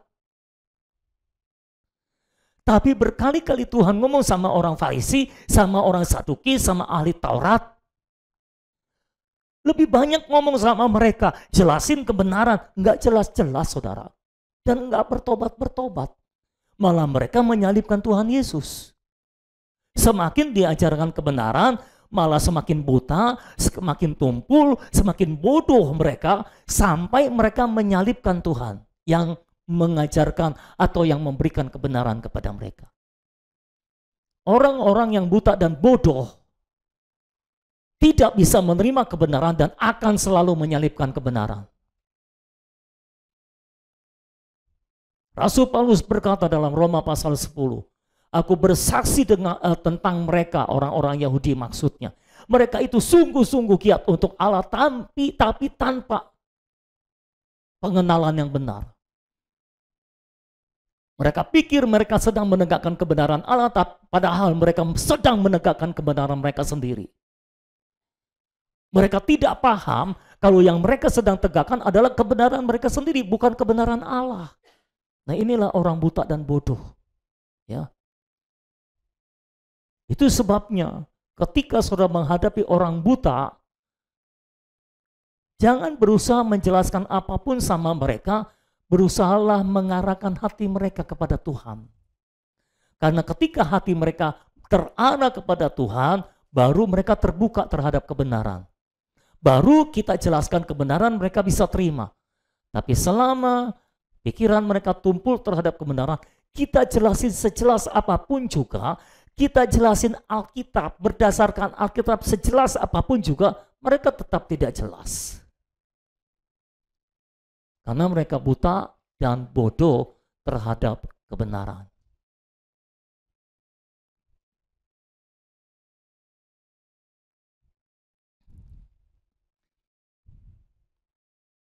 Lima. Celakalah orang yang menekankan praktek sampai mengabaikan esensi. Ayat 23. Celakalah kamu, hai ahli-ahli Taurat dan orang-orang Farisi. Hai kamu orang-orang munafik. Sebab persepuluhan dari selasi, adas manis, dan cintan kamu bayar, tetapi yang terpenting dalam hukum Taurat kamu abaikan, yaitu keadilan dan belas kasihan dan kesetiaan. Yang satu harus dilakukan dan yang lain jangan diabaikan. Hai kamu pemimpin-pemimpin buta, nyamuk kamu tapiskan dari dalam minumanmu, tetapi unta yang di dalamnya kamu telan. Tuhan berkata, mereka itu orang-orang munafik yang sangat menekankan praktek sampai mengabaikan esensi. Tuhan kasih contoh perpuluhan. Persepuluhan adalah praktek, bukan esensi. Esensinya apa? Esensinya adalah keadilan, belas kasihan, dan kesetiaan. Persepuluhan itu praktek, saudara, bukan esensi. Itu sebabnya saya nggak pernah memaksa orang untuk bayar persepuluhan. Karena ini praktek. Esensinya apa? Esensinya keadilan. Kenapa Tuhan menerapkan persepuluhan dalam bait Allah, dalam rumah Tuhan? Karena unsur keadilan. Esensinya adalah keadilan. Dimulai dari perjanjian lama, betul? Orang-orang Lewi melayani. Mereka full time melayani. Mereka dikhususkan bagi Tuhan melayani. Yang lain bekerja di ladang. Orang Lewi tidak boleh bekerja di ladang. Mereka khusus melayani Tuhan di bait Allah. Melayani jemaat juga yang mempersembahkan korban dan sebagainya diatur oleh orang Lewi ini yang mengatur, yang menjalankan ibadah di dalam rumah Tuhan. Nah, mereka tidak boleh bekerja di ladang, mereka khususkan bekerja di dalam rumah Tuhan. Jadi mereka tidak bekerja mencari uang di luar sana. Orang-orang yang tidak dikhususkan dalam rumah Tuhan boleh bekerja mencari uang. Ya, nah kalau mereka tidak boleh bekerja mencari uang, full time melayani Tuhan dan jemaat di dalam rumah Tuhan, orang-orang yang bekerja diharuskan, diwajibkan memberi persepuluhan ke dalam rumah Tuhan oleh Tuhan karena prinsip keadilan. Yang tidak boleh bekerja menerima persepuluhan dari orang yang boleh bekerja. Pak, kalau gitu enakan orang Lewi dong yang tidak bekerja. Jadi terima persepuluhan dari umat. Ya kalau saudara merasa lebih enak begitu, ya nggak apa-apa, kita tukeran aja. Kalau mau berani tukeran boleh. Cuma permasalahannya kan memang ini diatur oleh Tuhan sebetulnya. Siapa yang dikhususkan untuk Tuhan, siapa yang tidak dikhususkan untuk pekerjaan dalam rumah Tuhan. Kebetulan saya dikhususkan untuk bekerja dalam rumah Tuhan, melayani jemaat. Semua makanan rohani jemaat saya siapkan. Ya, saya perlengkapi jemaat dan sebagainya.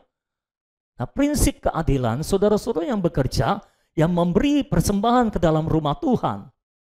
Saya menaburkan benih rohani, saudara menaburkan benih materi. Itu prinsip keadilan.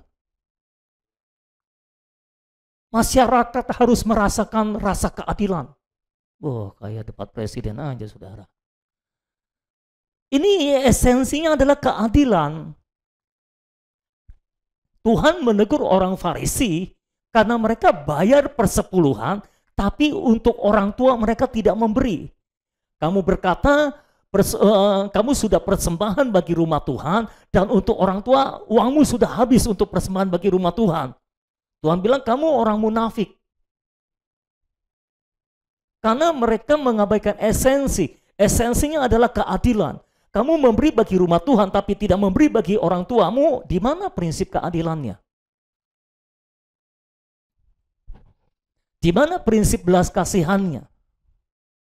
Di mana prinsip kesetiaannya? Jadi seringkali orang Kristen juga seperti itu, seperti orang agamawi, begitu menekankan praktek, tapi mengabaikan esensi. Nah, jangan sampai kita menjadi orang seperti itu. Ayo, kita lebih memperhatikan esensi daripada praktek.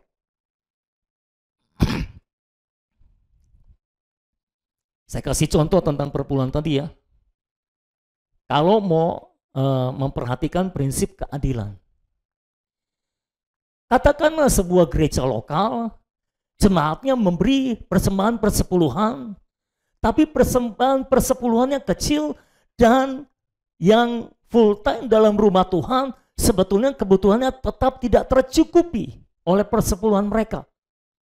Nah, artinya mereka membayar persepuluhan tapi tetap tidak memenuhi prinsip keadilan.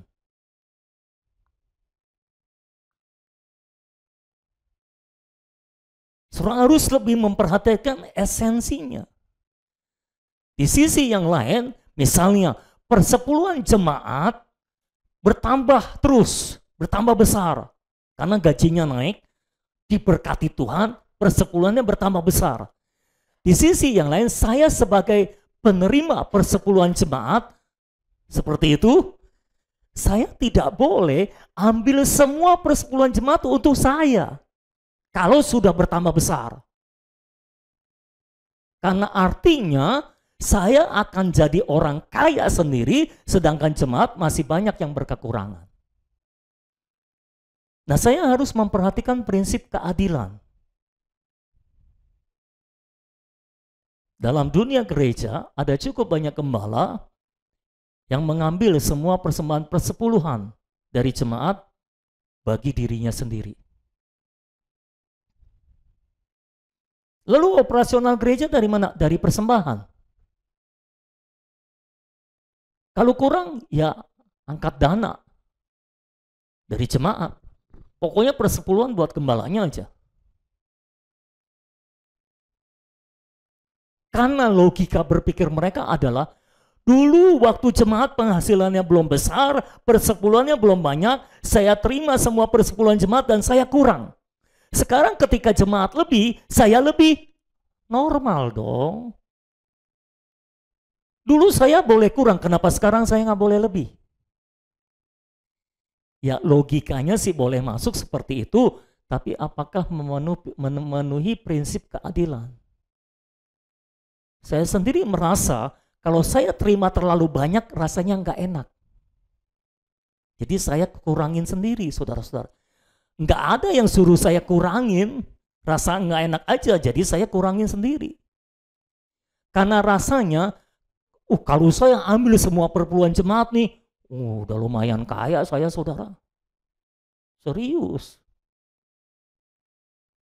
Saya nggak cuma bisa beli mobil satu tuh. Bisa beli mobil 3, saudara. Cuma bingung naruhnya di mana.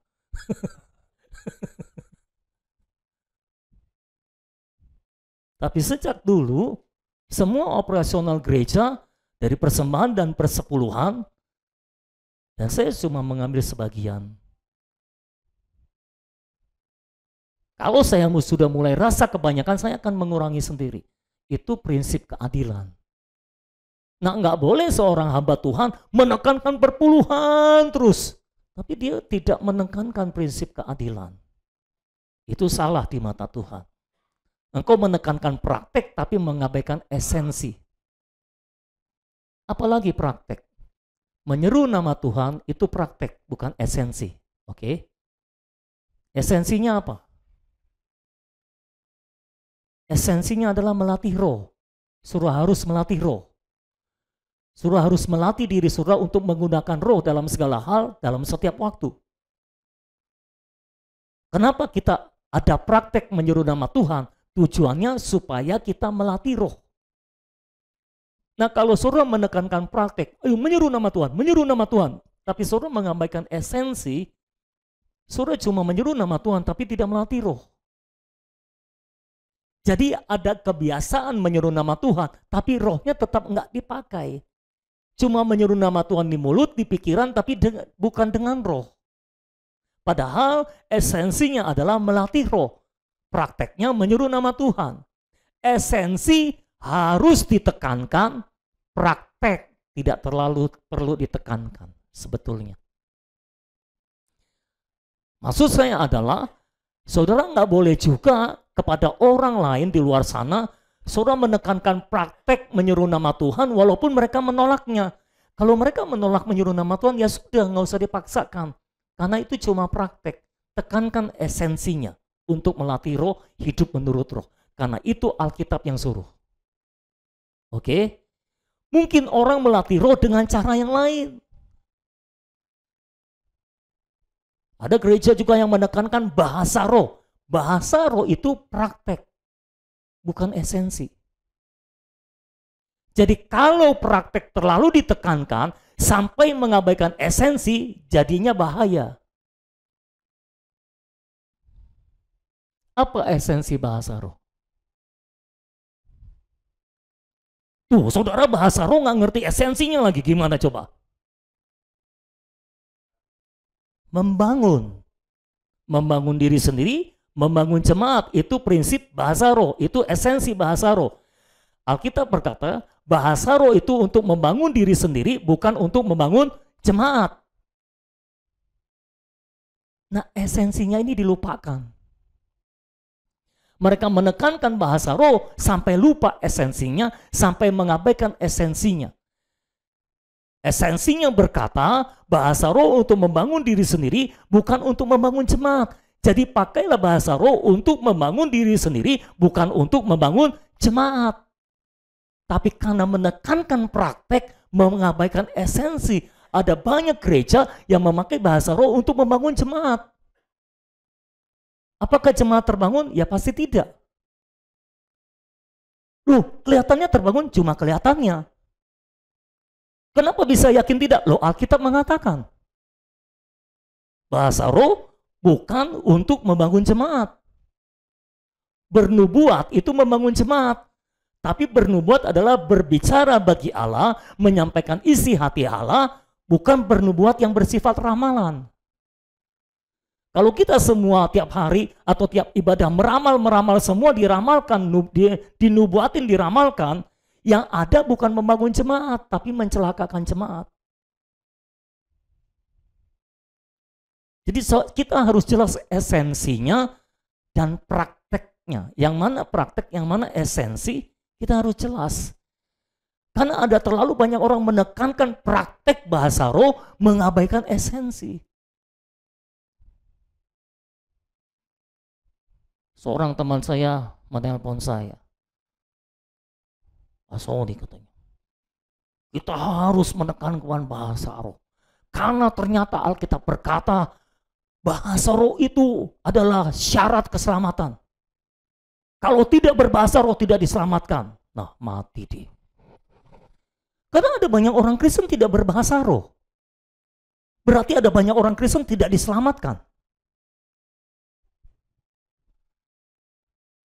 Kalau saya mau terus terang, inilah orang yang buta dan bodoh terhadap kebenaran.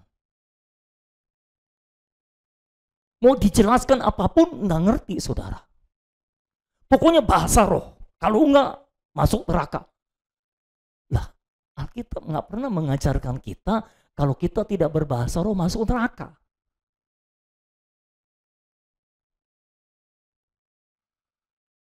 Kalau semua orang yang tidak berbahasa roh masuk neraka, celakalah kita. Kalau mau dihitung dari seluruh orang Kristen yang ada di seluruh dunia, mungkin lebih banyak yang tidak berbahasa roh daripada yang berbahasa roh. Berarti banyak yang lebih banyak masuk neraka daripada masuk surga.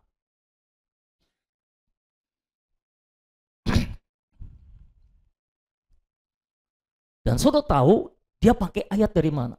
Ada ayat kayak Kisah 2, khotbah Petrus.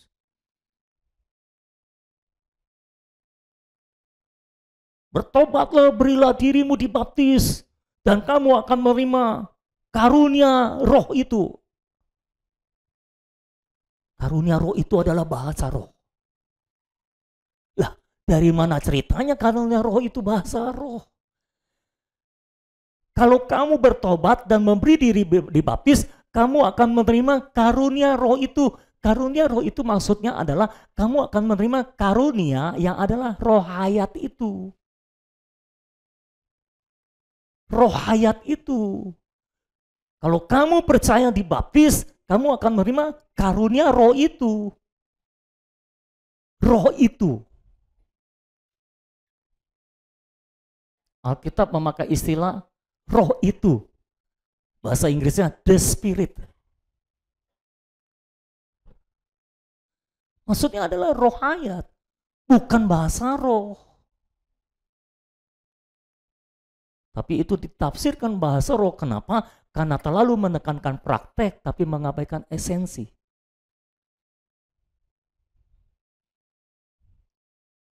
Ya, kita suka berbahasa roh, kita mau berbahasa roh, tapi jangan sampai menekankan praktek tapi mengabaikan esensi. Ini yang kita tidak mau.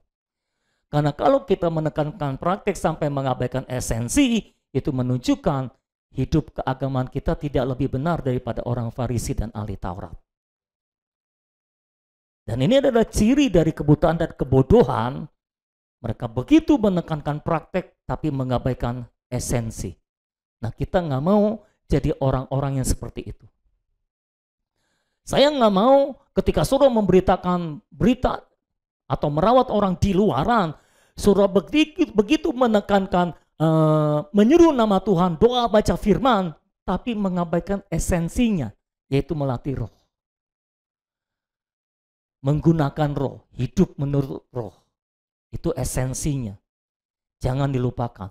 Bagi saudara-saudara yang sudah terbiasa menyuruh nama Tuhan, sudah terlatih menyuruh nama Tuhan, selalu ingat menyuruh nama Tuhan, doa, baca firman, jangan lupakan esensinya. Esensinya adalah melatih roh. Jadi ketika menyuruh nama Tuhan, pastikan saudara menggunakan roh saudara. Ketika doa baca firman, pastikan saudara menggunakan roh saudara. Itu esensinya. Amin, saudara. Yang keenam. Benar yang keenam? Ya.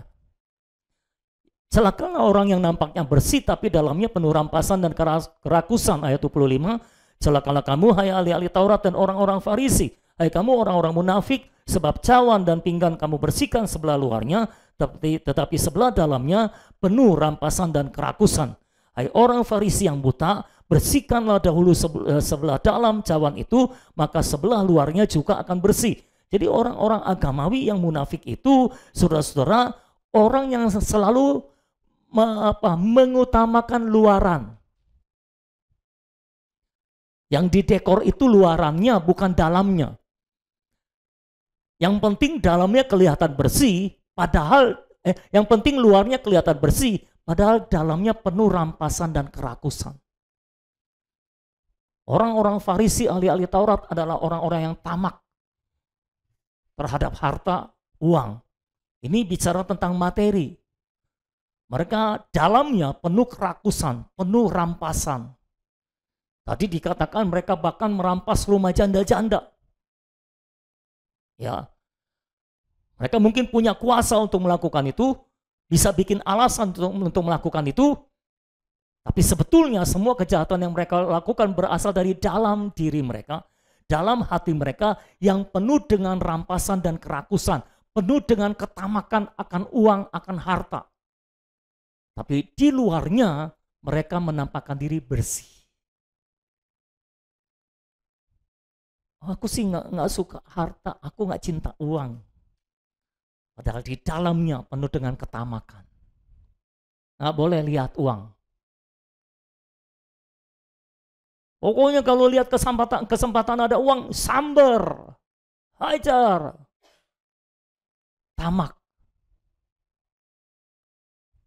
Suka akan uang. Orang-orang munafik itu suka akan uang, cinta akan uang, tapi di luaran mereka menutupinya mungkin dengan kata-kata, dengan doa.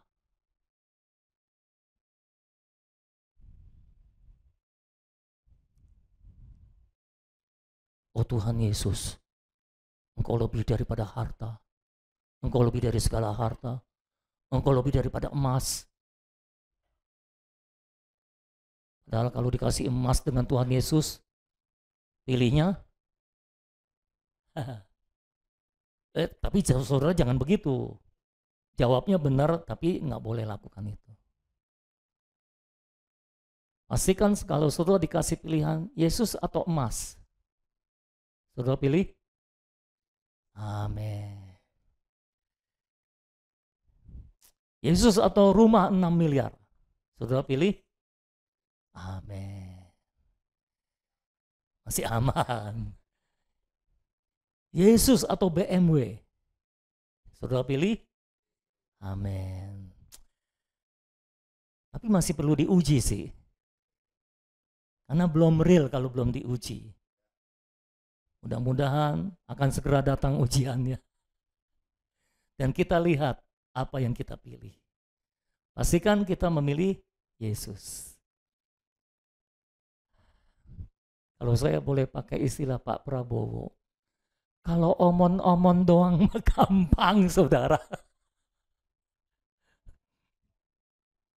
Ya, semua kalau cuma omon-omon doang mah gampang, saudara. Tapi ketika kita diperhadapkan pada yang real pilihannya, kita belum tentu loh. Makanya jangan merasa aman dulu, belum tentu nih, masih perlu diuji nih. Ya, pastikan kita memilih Yesus. Nah, jangan terlalu fokus pada membersihkan yang di luar, pada penampilan yang di luar. Ayo kita fokus membersihkan yang di dalam. Kalau selama ini kita tahu hati kita masih penuh dengan kerakusan dan rampasan, masih penuh dengan ketamakan, ayo bereskan. Minta Tuhan cuci bersih hati kita, supaya kita nggak punya ketamakan akan uang. Supaya kita nggak punya kerakusan akan uang. Kalau orang rakus kan gitu, sudah punya banyak masih mau lagi, masih mau lagi, masih mau lagi gitu, saudara. Orang kan kalau sudah punya banyak dibagi ya. Ini malah ditambahin terus. Iyanya mantap banget.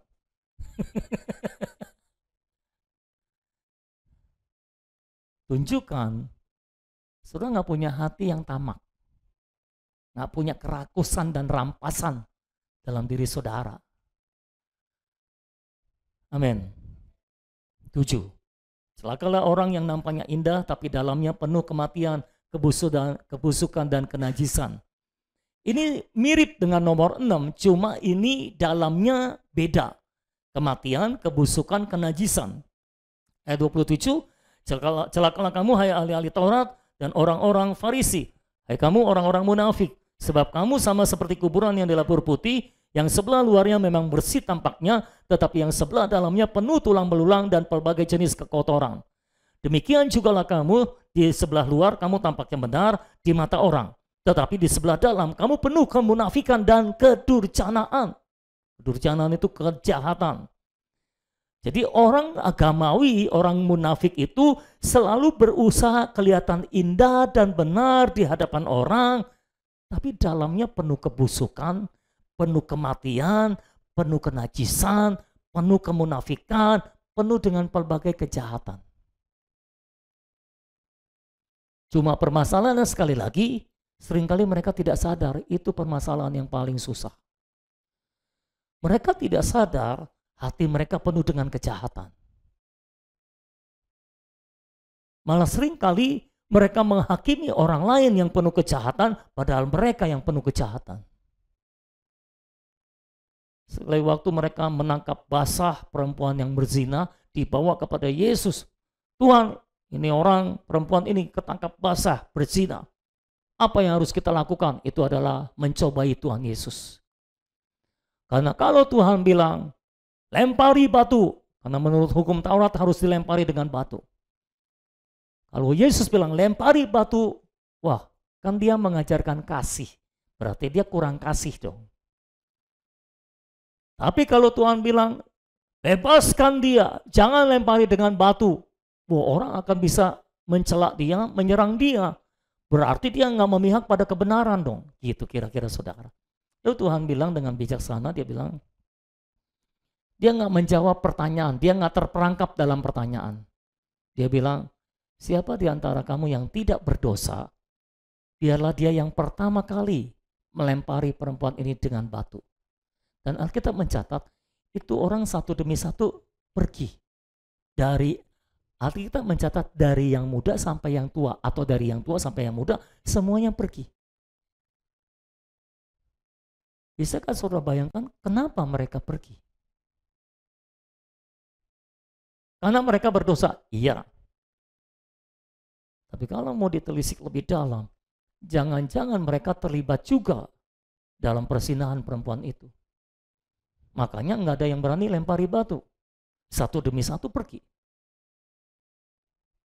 Semua pergi. Baik yang muda maupun yang tua. Nah saudara-saudara, ayo kita perhatikan yang di dalam kita. Jangan sampai luarnya baik, luarnya oke, tapi dalamnya penuh rampasan dan kerakusan. Luarnya oke, tapi dalamnya penuh dengan kejahatan, penuh dengan kemunafikan, penuh dengan kebusukan, kematian di dalamnya. Jangan sampai itu yang terjadi. Perhatikan keadaan yang di dalam saudara, bukan perhatikan keadaan yang di luar. Karena kalau keadaan dalamnya sudah baik, pasti akan tercermin keluar. Betul ya saudara? Tapi kalau saudara cuma memperindah luarnya, dalamnya tidak dibagusin, saudara akan selama-lamanya jelek di dalam. Perhatikan apa yang ada di dalammu. Karena Tuhan berkata, semua yang keluar dari mulut berasal dari hati. Semua kejahatan, perzinahan dan sebagainya, semua itu berasal dari dalam kita. Jadi urus yang di dalammu, jangan yang di luar. Orang Farisi ahli Taurat paling pintar ngurus yang di luar, memperindah yang di luar, tapi tidak pintar ngurus yang di dalam. Tapi biarlah kita anak-anak Tuhan, kita lebih pintar ngurus yang di dalam daripada yang di luar. Amin saudara. Ayo, kita urus yang di dalam kita, bukan memperindah yang di dalam, tapi memperindah yang bukan memperindah yang di luar, tapi memperindah yang di dalam. Kok saya sadar sendiri, cuma beberapa orang yang sadar. 8. Celakalah orang yang melakukan hal baik hanya untuk menutupi kejahatannya. Ayat 29 dan seterusnya. Celakalah kamu, hai ahli-ahli Taurat dan orang-orang Farisi, hai kamu orang-orang munafik, sebab kamu membangun makam nabi-nabi dan memperindah tugu orang-orang saleh dan berkata, jika kami hidup di zaman nenek moyang kita, tentulah kami tidak ikut dengan mereka dalam pembunuhan nabi-nabi itu. Tetapi dengan demikian kamu bersaksi terhadap diri kamu sendiri bahwa kamu adalah keturunan pembunuh nabi-nabi itu. Jadi penuhilah juga takaran nenek moyangmu. Hai kamu ular-ular, hai kamu keturunan ular beludak. ular-ular. Ular itu lambang dari Satan, iblis. Jadi maksudnya kamu itu keturunan iblis, anak iblis. Bagaimanakah mungkin kamu dapat meluputkan diri dari hukuman neraka? Sebab itu, lihatlah aku mengutus kepadamu nabi-nabi, orang-orang bijaksana, dan ahli-ahli Taurat. Separuh di antara mereka akan kamu bunuh dan kamu salibkan. Yang lain akan kamu sesah di rumah-rumah ibadatmu dan kamu aniaya dari kota ke kota. Supaya kamu menanggung akibat penumpahan darah orang yang tidak bersalah, mulai dari Habel orang benar itu sampai kepada Sakaria anak Berekia yang kamu bunuh di antara tempat kudus dan mesbah. Aku berkata kepadamu, sesungguhnya semua ini akan ditanggung angkatan ini. Jadi mereka memperindah makam para nabi, orang benar, dan mereka bagusin makam orang-orang saleh itu supaya mereka tidak dianggap para pembunuh nabi. Tuhan berkata, kita lihat saja kamu itu pembunuh nabi atau bukan. Aku akan kirim kepadamu nabi-nabi, orang-orang benar, ahli-ahli Taurat, dan kamu akan membunuh mereka dan menyiksa mereka. Dan itulah yang terjadi. Tuhan kirim nabi-nabinya, Tuhan kirim rasul-rasulnya untuk memberitakan Injil Kerajaan Sorga, dan mereka membunuhnya. Mereka menyesahnya. Seringkali kita berbuat jasa hanya untuk menutupi keburukan kita. Ini juga paling sering dilakukan oleh orang politik. Berbuat kebaikan untuk menutupi keburukan. Nah, kita nggak boleh seperti itu. Kalau kita berbuat kebaikan, kita berbuat kebaikan yang tulus. Dengan hati tulus. Bukan supaya dibalas, bukan supaya orang memandang kita baik, sehingga orang memilih kita. Tapi kita berbuat kebaikan dengan tulus. Ya, bukan ada udang di balik batu, saudara-saudara. Jangan seperti itu. Kalau kita seperti itu, kita menjadi orang celaka juga seperti mereka. Itulah 8 ucapan celaka. Dan ucapan celaka ini meluas ke kota. Ayat 37, Yerusalem, Yerusalem, engkau yang membunuh nabi-nabi dan melempari dengan batu orang-orang yang diutus kepadamu. Berkali-kali aku rindu mengumpulkan anak-anakmu, sama seperti induk ayam mengumpulkan anak-anaknya di bawah sayapnya, tetapi kamu tidak mau. Lihatlah, rumahmu ini akan ditinggalkan dan menjadi sunyi. Bayangkan saudara-saudara, Tuhan sudah berusaha menyelamatkan Yerusalem. Seluruh penduduk Yerusalem, orang Israel, seperti induk ayam mengumpulkan anak-anaknya di bawah kepak sayapnya. Tapi mereka menolak, mereka tidak mau. Dan akhirnya inilah nubuatan Tuhan yang terakhir mengenai Yerusalem. Ayat 38 dikatakan, lihatlah, rumahmu ini akan ditinggalkan dan menjadi sunyi. Rumahmu ini itu menunjuk kepada bait Allah. Bait Allah adalah rumah Allah. Tapi dari bait Allah mereka menolak Allah. Sehingga Allah meninggalkan baitnya. Dan itu sebabnya Tuhan tidak berkata rumah Allah ini. Tuhan berkata rumahmu ini. Seolah-olah Tuhan mau berkata rumah Allah ini sudah bukan rumah Allah. Ini adalah rumahmu. Tempat engkau mencari keuntungan. Tempat engkau merampas dalam kerakusan. Rumahmu ini akan ditinggalkan dan menjadi sunyi. Ini kembali Tuhan menubuatkan tentang kerutuhan Yerusalem dan bait Allah. Ketika kita belajar kitab Matius, sudah berkali-kali Tuhan menubuatkan tentang kerutuhan Yerusalem, betul? Dan ini adalah nubuatan yang terakhir dari Tuhan tentang keruntuhan Yerusalem dan bait Allah. Setelah itu, Tuhan meninggalkan Yerusalem dan tidak mengurusinya lagi. Itu sebabnya ini pasal 23. Pasal 24, pasal 25, Tuhan bicara tentang akhir zaman, tidak menyentuh Yerusalem, tidak ngurusin Yerusalem lagi, walaupun ada nubuatan tentang Israel di akhir zaman itu, karena bagaimanapun juga mereka adalah umat Allah perjanjian lama, jadi ketika Yesus bernubuat tentang akhir zaman, mereka ada juga di situ. Ya, karena mereka akan terlibat juga di akhir zaman. Dan masuk pasal 26, Tuhan sudah mulai menghadapi salib. Ini jadi pembicaraan terakhir tentang Yerusalem. Menariknya, sebelum Tuhan meninggalkan Yerusalem, pasal terakhir sebelum Tuhan meninggalkan Yerusalem, isinya adalah kecaman terhadap orang Farisi dan ahli Taurat. Satu pasal khusus, pasal 23, pasal untuk menutup tentang Yerusalem, isinya adalah kecaman terhadap orang Farisi, ahli Taurat yang meluas ke kota Yerusalem. Dan rumahmu ini akan ditinggalkan dan menjadi sunyi. Ini digenapi pada tahun 70 Masehi. Yerusalem diruntuhkan, bait Allah juga diruntuhkan. Ayat 39, dan aku berkata kepadamu, mulai sekarang kamu tidak akan melihat aku lagi, hingga kamu berkata, diberkatilah dia yang datang dalam nama Tuhan. Ini nubuatan yang berikutnya. Mulai sekarang, orang Israel tidak akan melihat Tuhan Yesus lagi. Karena setelah ini Tuhan akan mati, bangkit, dan naik ke sorga. Dan mereka tidak akan bisa melihat Tuhan lagi sebagai bangsa, tapi sebagai perorangan masih bisa. Jadi sebagai perorangan masih ada orang-orang yang melihat Yesus dan bertobat. Tapi sebagai bangsa tidak ada, tidak bisa.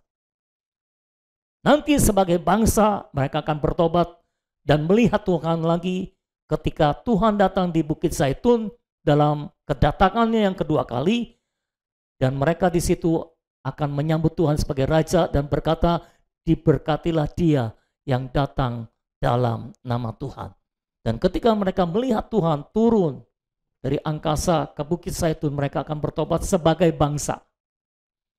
Tapi sekarang sebagai bangsa tidak bisa, tidak pernah, dan tidak akan pernah sampai kedatangan Tuhan yang kedua kali di Bukit Zaitun. Ini nubuatan yang berikutnya dari Tuhan. Jadi itulah Tuhan kita. Ketika dia berbicara, dia bernubuat. Ada banyak nubuatan. Jadi kita nggak perlu bernubuat untuk bernubuat. Kita hanya perlu berbicara dan kita bernubuat. Begitu kira-kira. Inilah kecaman terhadap orang-orang agamawi yang meluas ke kota. Haleluya. Saya berdoa supaya kita tidak menjadi seperti mereka. Haleluya. Tuhan Yesus, kami sekali lagi mempersembahkan diri kami ke dalam tangan Tuhan, kepada Tuhan. Kami bawa hidup kami di atas mezbah untuk Tuhan. Bakar kami dengan api kudus-Mu, sucikan kami, murnikan kami Tuhan, sampai pada kedalaman hati kami yang terdalam, murnikan kami secara batinia. Bersihkan kami secara batinia Tuhan. Tolong Tuhan, singkirkan segala sesuatu yang bukan Kristus dari hati kami. Singkirkan segala keinginan untuk kaya, untuk sukses, dan keinginan yang lainnya Tuhan. Singkirkan Tuhan segala kerakusan, segala rampasan, segala ketamakan, segala kejahatan, kebusukan, kematian dari hati kami. Singkirkan semua kedurjanaan, kemunafikan dari hidup kami Tuhan. Singkirkan semua itu Tuhan. Biarlah kami menjadi seperti apa adanya kami di dalam Kristus. Biarlah Kristus yang terekspresi lewat kehidupan kami.